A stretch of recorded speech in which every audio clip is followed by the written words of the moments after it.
अशी करावी सकाळची सुरुवात। उठल्याबरोबर आपण हातपाय धुवून स्वच्छ होऊन अन्नपूर्णेचा नमस्कार करावा।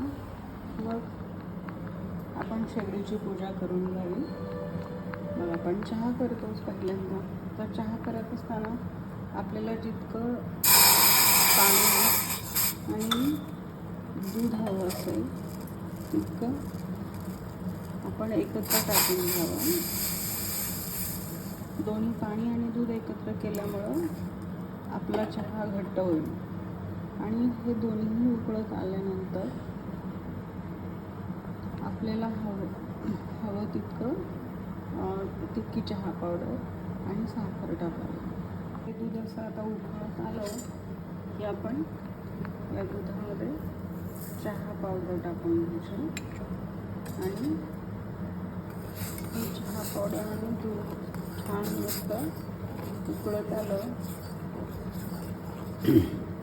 की आपण यात आलं टाकून घ्यायचं।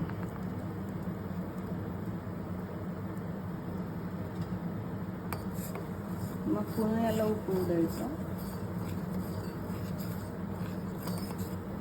हे दोन्हीही छान उकळत आलं सगळं की मग त्यात आपण अगदी शेवटी साखर घालतोय, कारण साखर शेवटी घातल्याने आल्याचा वास छान येतो।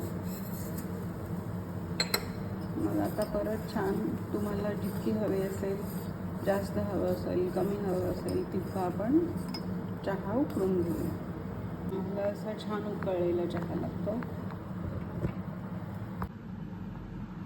बघा किती छान घट्ट चहा झाला आणि अगदी चविष्ट सुद्धा।